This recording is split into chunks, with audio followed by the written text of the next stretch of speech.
प्रिय विद्यार्थियों, आज की कक्षा में हम पंडित विद्यानिवास मिश्र द्वारा लिखे गए निबंध मेरे राम का मुकुट भीग रहा है के महत्वपूर्ण अंशों की व्याख्या करेंगे। पंडित विद्यानिवास मिश्र ने इस ललित निबंध में राम के चरित्र के माध्यम से वर्तमान जीवन के दुख दर्द की मार्मिक व्याख्या की है। राम का राज्याभिषेक नहीं हो सका और वे मुकुट धारण नहीं कर पाए। लेखक की दृष्टि में यह हमारे सांस्कृतिक जीवन की बहुत बड़ी त्रासदी थी। राम को राज्य के स्थान पर वनवास मिला और उनका जीवन बदल गया। उन्हें वन में कष्ट सहने पड़े, पर राम मर्यादा पुरुषोत्तम थे। वे संकट में भी विचलित नहीं हुए। यह उनका रामत्व था। और विद्यानिवास जी का यह ललित निबंध राम के इसी गुण को रेखांकित करता है। कुछ महत्वपूर्ण अंशों की व्याख्या इस कक्षा में की जाएगी। पहले मैं गद्यांश पढ़ देती हूँ। एक दूसरे को देखने से डर लगता है। घर मसान हो गया है। अपने ही लोग भूत प्रेत बन गए हैं। पेड़ सूख गए हैं। लताएं कुम्हला गई हैं। नदियों और सरोवरों को देखना भी दुस्सह हो गया है, केवल इसलिए कि जिसका ऐश्वर्य से अभिषेक हो रहा था वह निर्वासित हो गया। उत्कर्ष की ओर उन्मुख समष्टि का चैतन्य अपने ही घर से बाहर निकाल दिया गया। उत्कर्ष की मनुष्य को ऊर्ध्वोन्मुख चेतना की यही कीमत सनातन काल से अदा की जाती रही है।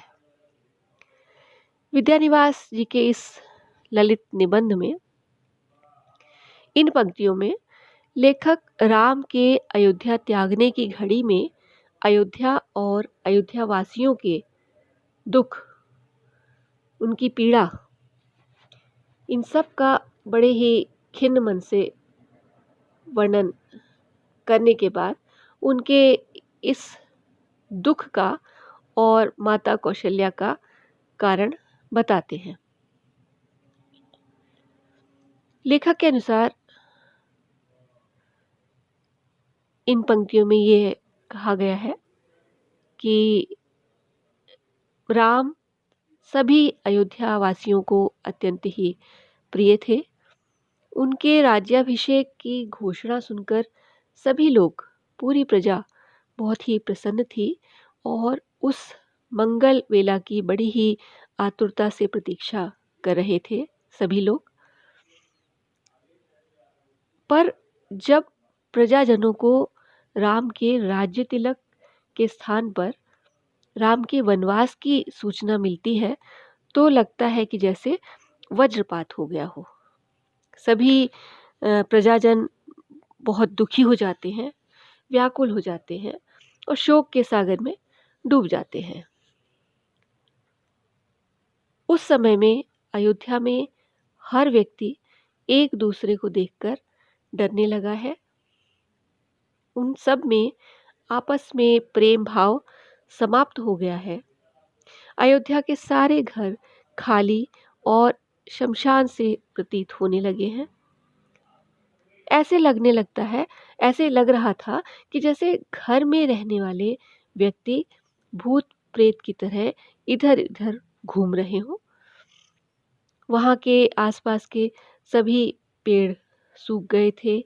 उन पेड़ों की लताएं माना अपनी सजीवता खोकर अपने आप में कुम्हला गई थी। नदियों और तालाबों का पानी सूख गया था। ये सभी राम के वन गमन को सुनकर मन ही मन पीड़ित हो उठे थे। लेखक कहते हैं कि आज जिस राम का राज्याभिषेक होना था, प्रजाजन दुखी हो जाते हैं कि वही राम आज घर को छोड़कर वन में जा रहे हैं। इस बात का सभी को दुख था। वे राम के निर्वासित होने की पीड़ा को सहन नहीं कर पा रहे थे। यहाँ तक कि मनुष्य ही नहीं, प्रकृति भी राम के वनवास की सूचना को सहन नहीं कर पा रही थी। लेखक के अनुसार यह राम को जीवन के उदात्त मूल्यों, आदर्शों, प्रजापालन, दीनबंधु, कृपालु, करुणा का सागर, अन्याय और अनीति का विरोध करने वाला, सात्विक मार्ग पर चलने वाले महान त्यागी और बलिदानी पुरुषों का प्रतिनिधि मानते हैं और राम के वनवास से उत्पन्न समस्त दुख, शोक, व्याकुलता, चिंता, इन सभी का कारण प्रियजन का विछोह नहीं है, बल्कि उदात्त जीवन मूल्यों पर प्रहार है। यह जीवन के जो उदात्त मूल्य हैं, ये प्रतीक हैं जो मर्यादा का पालन करते हैं, प्रजा के हित के लिए बड़े से बड़े त्याग कर देते हैं और दीनों के रक्षक हैं, दीनों की रक्षा करते हैं और अत्याचारियों, पापियों और अन्यायियों का दमन करने की शक्ति रखते हैं। इतिहास साक्षी है कि सभी देशों और सभी कालों में यह होता रहा है। महापुरुषों को अपने सिद्धांतों और आदर्शों के लिए सदा ही कष्ट भोगना पड़ा है, यातना सहनी पड़ी है और यहाँ तक कि कभी-कभी उन्हें अपने प्राणों का बलिदान भी करना पड़ा है। तो इस गद्यांश में लेखक राम के वनवास को एक विशिष्ट ऐतिहासिक दुर्घटना नहीं मानते और ना ही राम के वनवास का कारण प्रजा या माता कौशल्या के दुख का कारण प्रियजन का विछोह मानते हैं, बल्कि उनकी दृष्टि में यह उदात्त जीवन मूल्यों पर प्रहार करना है।